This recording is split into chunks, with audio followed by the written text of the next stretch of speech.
అందరికీ నమస్కారం. కథల పల్లకి ఛానల్కి స్వాగతం. ఇప్పుడు మనం జాబిల్లి కోసం పార్ట్ 10 విందాం. ఒకరోజు యూనివర్సిటీకి వచ్చిన అతన్ని చూసి మీరేంటి ఇక్కడ అంటూ ఆశ్చర్యపోయింది. సుధీర్ అనే నా ఫ్రెండ్ ఇక్కడే రీసెర్చ్ చేస్తున్నాడు, వాడి కోసం వచ్చాను. సుధీరా, ఏ డిపార్ట్మెంట్ అని అడిగింది. అతను చెప్పడంతో ఆ సుధీరా, నాకు బాగా తెలుసంటూ మీరు కూడా రీసెర్చ్ చేస్తున్నారా? అతని గురించి ఏం తెలియని అమృతవర్షిని అతన్ని అడిగింది. లేదు, జాబ్ కోసం ట్రై చేస్తున్నాను. మరి ఈ ఊరు కూడా కాదన్నాడు ఇషాన్. మరెక్కడుంటున్నారు అని అడిగింది సంగీత. సుధీర్ వాళ్ళ రూమ్లోనే అన్నాడు ఇషాన్. ఇంతలో సుధీర్ వచ్చాడు. వీళ్ళందరూ క్లోజ్గా మాట్లాడుకోవడం చూసి ఆశ్చర్యపోయాడు. వీళ్ళతో ఇంత ఫ్రెండ్షిప్ ఎలా కుదిరింది అనుకున్నాడు. మీ ఫ్రెండ్ మాకు ఫ్రెండే, సంగీతకి యాక్సిడెంట్ అయితే రక్షించాడు. అప్పటి నుండి మాకు ఫ్రెండ్ అయ్యాడు. చాలా మంచివాడు. నీతోనే రూమ్లో ఉంటాడట కదా అడిగింది అమృతవర్షిని. ఆ మాటకి సుధీర్ ఇషాన్ వైపు పదోలా చూస్తూ, అవును, నా ఫ్రెండ్కి సహాయం చేసే గుణం బాగా ఉంది, వ్యంగ్యం ధ్వనిస్తున్న స్వరంతో అన్నాడు సుధీర్. కానీ అతని మాటల్లో వ్యంగ్యం ధ్వనించిందన్నది ఎవరూ గమనించలేదు. కానీ అది అర్థమైన ఇషాన్ మాత్రం అతని వైపు గుర్రుగా చూశాడు. అది పట్టించుకొని సుధీర్, అవును, మీరంత తొందరగా కొత్త వాళ్ళతో మాట్లాడారు కదా, మరి మా ఇషాన్తో ఎలా ఫ్రెండ్షిప్ కుదిరింది అమృతవర్షినితో అని అడిగాడు. చెప్పానుగా, సంగీతకి యాక్సిడెంట్ అయితే హాస్పిటల్కి తీసుకెళ్లి ట్రీట్మెంట్ ఇప్పించాడు. ఈ రోజుల్లో ఎవరిలా పట్టించుకుంటారు చెప్పు? ఈ విషయంలోనే అతను ఎంత మంచివాడో తెలియడం లేదా? ఇలా సహాయం చేసే గుణం ఎంతమందికి ఉంటుంది? పైగా మీ ఫ్రెండ్కు ఆడవాళ్ళంటే గౌరవం. ఇంతకాలం నుంచి స్నేహం చేస్తున్నా ఎప్పుడు తన పరిధి దాటి ప్రవర్తించలేదు. ఇంతకంటే స్నేహం చేయడానికి కారణం కావాలా అని అడిగింది. అమృతవర్షిన్నే నమ్మించాడంటే వీడు సామాన్యుడు కాదనుకుంటూ, మీ అమ్మాయిలు ఇలా చిన్న చిన్న విషయాలకే పడిపోతారే, ఇదేమైనా పెద్ద సహాయమా? వీడు కాకపోతే ఇంకొకటి చేసేవాడు తేలిగ్గా అన్నాడు సుధీర్. సహాయం చిన్నదా పెద్దదా అన్నది కాదు, ఆ సమయంలో అది పొందిన వాళ్ళకు తెలుస్తుంది దాని విలువ. ఎవరూ పట్టించుకోకపోయినా తనెవరో తెలియని అమ్మాయి కోసం తన పని మానుకుని మరీ సహాయం చేయడం నా దృష్టిలో గొప్ప విషయమే అంది అమృత. ఇంకా ఎక్కువ మాట్లాడితే బాగుండదని. నువ్వన్నది కరెక్టే అమృతవర్షిని, వీడిలో ఇంత మంచితనం ఉందని నాకే తెలియదు. సరే, నాకు పనుంది, మళ్ళీ కలుద్దాం అంటూ, ఈ మధ్య కొంతమంది ముఠాలు అమ్మాయిని ట్రాప్ చేస్తున్నారంట, జాగ్రత్తగా ఉండండి అంటూ ఇండైరెక్ట్గా చెప్పాడు సుధీర్. మా దగ్గర పప్పులే ఉడకవులే అన్నారు వాళ్ళు. ఇక పదరా, వాళ్ళకి ఎవరితో ఎలా ఉండాలో తెలుసంటూ అతని మెడమే చెయ్యి వేసి నొక్కాడు ఇషాన్. దాంతో సుధీర్ అరవబోతూ బలవంతంగా ఆపుకున్నాడు తన అరుపుని. అతని ముఖంలో బాధ కనిపిస్తోంది. అది చూసిన అమృతవర్షిని, ఏమైంది అని అనుమానంగా అడిగింది. ఏం లేదు వర్షిని, ఈ మధ్య వీడికి ఎక్స్ట్రాలు ఎక్కువయ్యాయి, నువ్వెళ్ళు సుధీర్ కడుపులో పంచిస్తూ అన్నాడు ఇషాన్. స్నేహితులు ఏదో సరదాగా గొడవ పడుతున్నారని నవ్వుకుంటూ సంగీత వాళ్ళతో కలిసి వెళ్ళిపోయింది అమృత. వాళ్ళు అలా వెళ్ళగానే, ఏంట్రా ఎక్స్ట్రాలు చేస్తున్నావు, నేను అమ్మాయిని ట్రాప్ చేసే ముఠావాణ్ణా అంటూ మరో 2 పీకాడు ఇషాన్. ఆపరా బాబు అంటూ అతన్ని అడ్డుకున్నాడు సుధీర్. ఇంకోసారి నా గురించి తనకు చెప్పాలని ట్రై చేసినా, డౌట్ వచ్చేటట్టు ప్రవర్తించినా హాస్పిటల్ బెడ్ ఎక్కిస్తాను అంటూ హెచ్చరించాడు. పాపం వర్షిని మంచమ్మాయిరా, తన్ను వదిలే అన్నాడు సుధీర్. నీ మాట ప్రకారమే తప్పకుండా వదిలేస్తాను, కానీ ఇప్పుడు కాదు, నా పని అయ్యాక అన్నాడు ఇషాన్. ఎప్పటిలాగే ఆ వారం కూడా ఇంటికి వెళ్ళడానికి ప్రయాణమైంది అమృత. స్టేషన్కి వెళ్తుండగా క్యాబ్ ట్రబుల్ ఇచ్చి ఆగిపోయింది. ఆ రూట్లో ఏ ఆటోలు రాకపోవడంతో టెన్షన్ పడసాగింది. మరో క్యాబ్ బుక్ చేయడానికి ప్రయత్నించినా అవ్వలేదు. ఒక పక్క ట్రైన్కు టైం అవుతుంది. ఏం చేయాలా అనుకుంటుండగా అదే రూట్లో వెళ్తున్న ఇషాన్ ఆమెను చూసి కారు ఆపి ఆమె దగ్గరకు వెళ్ళాడు. వర్షిని, నువ్వేంటిక్కడ ఆశ్చర్యంగా అడిగాడు ఇషాన్. అతన్ని చూస్తూనే రిలీఫ్గా ఫీల్ అవుతూ పరిస్థితి వివరించింది అమృత. రండి, నేను డ్రాప్ చేస్తాను అన్నాడు ఇషాన్. ఆమె తిరస్కరించలేదు. టైం కన్నా ముందే డ్రాప్ చేశాడు. థ్యాంక్ యూ అంది. ఫ్రెండ్స్ మధ్య థ్యాంక్స్ ఏంటి, పదండి అన్నాడు లోపలికి దారితీస్తూ. మీరెక్కడికి అంది వర్షిని. మిమ్మల్ని ట్రైన్ ఎక్కించి వెళ్తాను అన్నాడు ఇషాన్. పర్వాలేదు, మీరు వెళ్ళండి అన్నా కూడా వినలేదు. ఆమె ట్రైన్ ఎక్కించి వాటర్ బాటిల్, ఫ్రూట్స్, చదువుకోవడానికి మ్యాగజైన్స్ తీసుకుని వచ్చి ఇచ్చాడు. వద్దండి, నా దగ్గర ఉన్నాయి అంది వర్షిణి. మీ మదర్కి ఇవ్వండి, నా తరపున అన్నాడు ఇషాన్. అతనంత అభిమానంగా ఇస్తుంటే కాదనలేక తీసుకుంది. ఇంతలో ట్రైన్ కదులుతుంటే, ఇక వెళ్ళండి ఇషాన్, జాగ్రత్త అంది. అతను నవ్వుతూ చెయ్యి ఊపాడు. అప్రయత్నంగా అమృతవర్షిణి కూడా చెయ్యి ఊపింది. ఇషాన్కు తెలియని సంతోషం కలిగింది. సోమవారం ఉదయం ట్రైన్ దిగేసరికి ఎదురుగా ఇషాన్ కనిపించాడు. మీరు సంభ్రమాశ్చర్యాలతో అంటూ, ఎవరైనా వస్తున్నారా, రిసీవ్ చేసుకోవడానికి వచ్చారా అని అడిగింది. మీకోసమే వచ్చాను, పదండి అన్నాడు ఇషాన్. నా కోసమా ఆశ్చర్యంగా అంది. ఇంతకీ మీ బ్యాగ్ ఏది అని అడిగాడు. లేదంది. పదండి అంటూ ముందుకు నడిచాడు. అతన్ని అనుసరించింది ఆమె. ఇద్దరు పార్కింగ్ దగ్గరకు వచ్చారు. కార్ డోర్ తెరిచి ఎక్కండి అన్నాడు ఇషాన్. మీకెందుకండి శ్రమ, మొహమాటంగా అంది. నేను ఇలా రావడం మీకు ఇబ్బందిగా ఉన్నట్టుంది అన్నాడు ఇషాన్. అబే అదేం లేదు అంది వర్షిణి. నిజానికి అతను అలా రావడం కొంచెం ఇబ్బందికరంగానే అనిపించింది వర్షిణికి. మరైతే ఎక్కండి అన్నాడు ఇషాన్. ఆమె కూర్చోవడంతో కార్ స్టార్ట్ చేశాడు. ఆమెతో ఏం మాట్లాడాలో అర్థం కాలేదు ఇషాన్కు. అమృతవర్షిణి విండోలోంచి బయటకు చూస్తోంది. తను రిసీవ్ చేసుకోవడానికి వచ్చినందుకు సంతోషపడుతుంది అనుకుంటే ఆమెలో అలాంటిదేమీ కనిపించకపోవడం నిరాశపరిచింది అతన్ని. కొంత దూరం వెళ్ళిన తర్వాత నిర్మానుష్యంగా ఉన్న ప్రదేశంలో కారు ఒక పక్కగా ఆపాడు. కారు ఎందుకు ఆపాడో ఆమెకు అర్థం కాక అతని వైపు అయోమయంగా చూసింది. సారీ అమృతవర్షిణి గారు, నేను ఇలా రావడం మిమ్మల్ని చాలా ఇబ్బంది పెట్టినట్టుంది అన్నాడు ఇషాన్. అదేం లేదని చెప్పాను కదా అంది అమృతవర్షిణి. మరి లేనప్పుడు మీరెందుకు ఇలా మౌనంగా ఉన్నారు, నాతో మాట్లాడడం లేదే, మీకు కోపం వచ్చినట్టుంది కదా అన్నాడు. లేదని చెప్పాను కదండి, నా కోసం వచ్చినందుకు థ్యాంక్స్, నాకు క్యాబ్ ఖర్చు మిగిల్చారు చిన్నగా నవ్వుతూ అంది. ఆ మాటకి ఇషాన్, బా ఈ మధ్యతరగతి వాళ్ళు అందరూ ఇంతే అనుకుంటా, ఆటో ఖర్చు మిగిలాయి, ఇంకా ఏ ఖర్చులు తగ్గించుకుందామని లెక్కలేసుకుంటారు. అరే తన కోసం ఒక అబ్బాయి ఎందుకు వచ్చాడన్న ఆలోచనే లేదు ఈ అమ్మాయికి, లోపల కొనుక్కున్నాడు. చెప్పాలంటే అమృతవర్షిణి వాళ్ళు ఇషాన్ వాళ్ళకంటే ఒక మెట్టు పైనే ఉన్నారు. కానీ తను ఎప్పుడూ మధ్యతరగతి అమ్మాయిలా ఉంటుంది. ఆ డ్రెస్సింగ్ స్టైల్, ఆ ఖర్చు పెట్టే విధానం అంతా అలానే ఉంటుంది. ఆమెకు డబ్బు విలువ తెలియాలని తండ్రి మొదటి నుంచి అలానే పెంచాడు.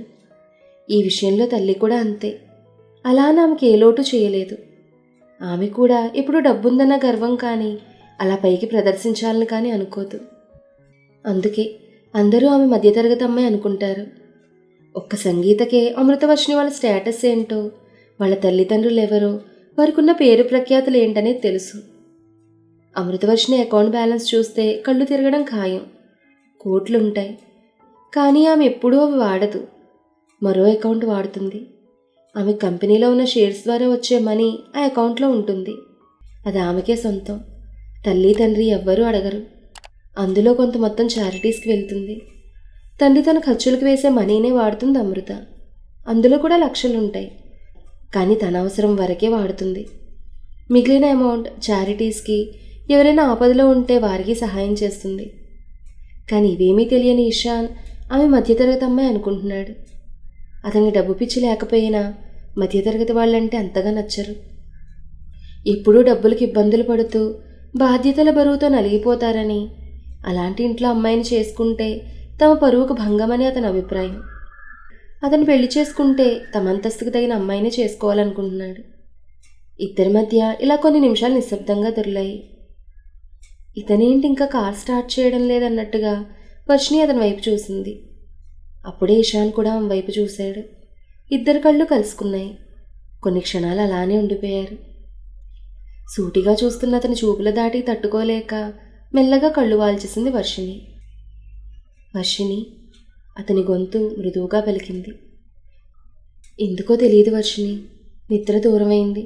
ఏదో కోల్పోయినట్టుగా అనిపించింది. పదే పదే నువ్వు గుర్తొచ్చావు. నిన్ను చూడకుండా ఉండలేకపోయాను.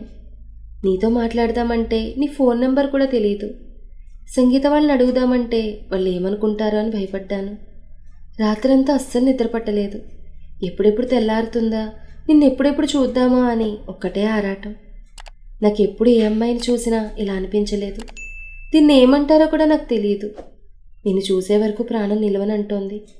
అందుకే నిన్ను రిసీవ్ చేసుకోవడానికి వస్తే నువ్వేమనుకుంటావన్న భయం కలిగినా కూడా నిన్ను చూడకుండా ఉండలేక వచ్చేసాను. ఆమెను క్రీగంట చూస్తూ అన్నాడు ఈ మాటలు. కానీ ఆమె శ్రద్ధగా చేతివేళ్లను చూసుకుంటోంది. ఈ కొద్ది పరిచయంలోనే నేను చాలా చనువు తీసుకుంటున్నానని తెలుసు. కానీ ఏం చేయను, నా మనసు నాకు తెలియకుండానే నీ వశమైపోయింది. అది నిన్ను వదిలి వెనక్కి రానంటోంది. I love you Varshini, I love you so much. ఈ మాట అతనికి తెలియకుండానే అత్యంత ప్రేమగా అతి మృదువుగా వచ్చింది. ఈ మాటలు విన్న వర్షిణి చెంపలు కెంపులయ్యాయి.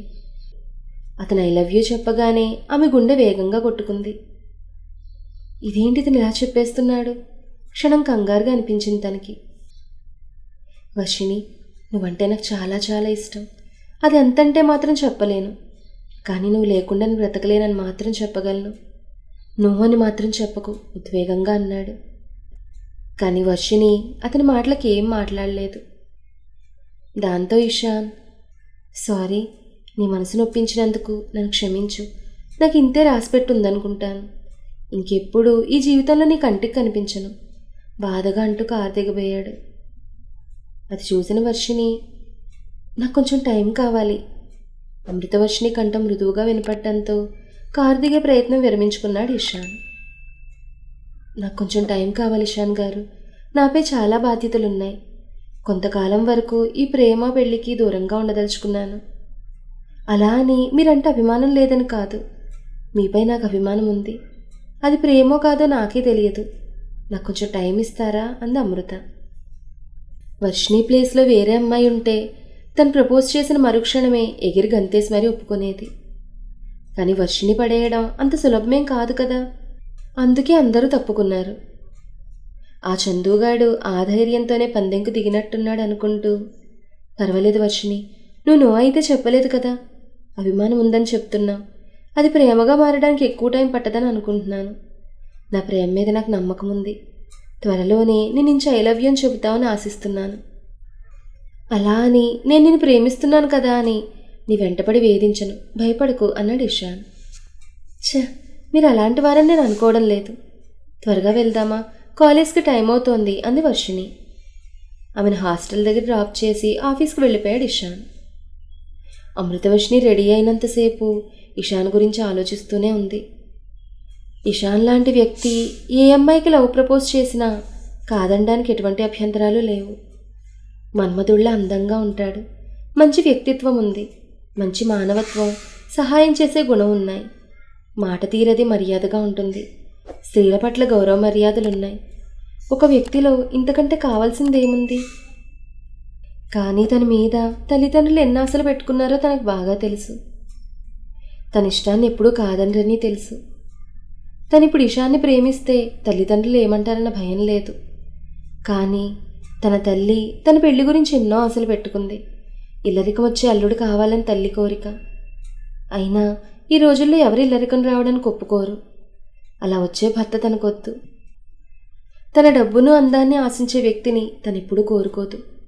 తన తానుగా ప్రేమించే వ్యక్తినే కోరుకుంటుంది. అలాంటి వ్యక్తినే వివాహం ఆడుతుంది. తన అన్ని బాధ్యతల్లో పాలు పంచుకోవాలని, తన తల్లిదండ్రులను అతని తల్లిదండ్రులతో సమానంగా చూడాలని కోరుకుంటుంది. మరి ఇషాన్ ఈ విషయంలో ఏమంటాడో ఆలోచనలో పడింది.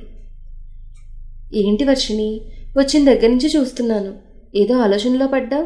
ఇంటి దగ్గరంతా ఓకేనా అని అడిగింది సంగీత. సంగీత మాటలకి వర్షిణి ఉలిక్కి పడుతూ, ప్రాబ్లమ్స్ ఏముంటాయి, అంతా బాగుందంది. మరేంటి, వచ్చినప్పటి నుండి ఏదో లోకంలో ఉన్నట్టున్నా అని అడిగింది.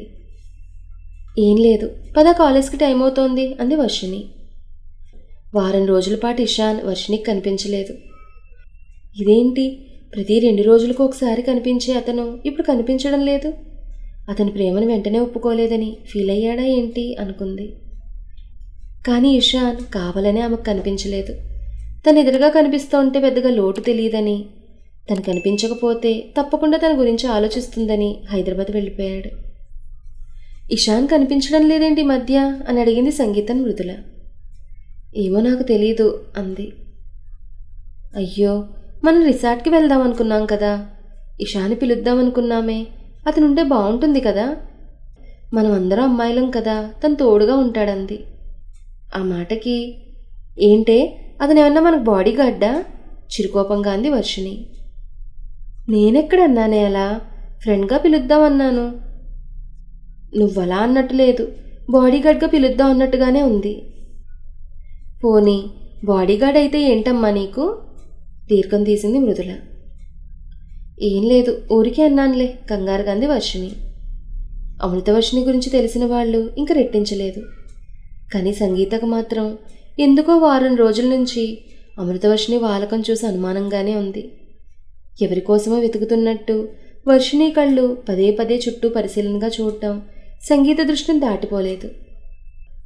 ఏంటబ్బా, ఎప్పుడూ లేనిది ఇలా పరిశీలనగా చూస్తోంది అనుకుంది సంగీత. కానీ పెద్దగా పట్టించుకోలేదు. ఇప్పుడు మృదుల మాటలతో ఇషాన్ వారం రోజుల నుంచి రావడం లేదు కదా అన్న విషయం జ్ఞాపకం వచ్చి వర్షిణిపై అనుమానం కలిగింది తనకి. ఈ రోజు నుంచి దీని మీద ఒక కన్నేసి ఉంచాలనుకుంది సంగీత. మన తర్వాత ఏం జరిగిందనేది నెక్స్ట్ ఎపిసోడ్లో తెలుసుకుందాం. ఈ కథ మీకు నచ్చితే లైక్ చేయండి, షేర్ చేయండి, కామెంట్ చేయండి. అలాగే మన కథల పల్లకి ఛానల్ని సబ్స్క్రైబ్ చేసుకుని పక్కనే ఉన్న బెల్ ఐకాన్ని క్లిక్ చేయడం మాత్రం మర్చిపోకండి. ధన్యవాదాలు.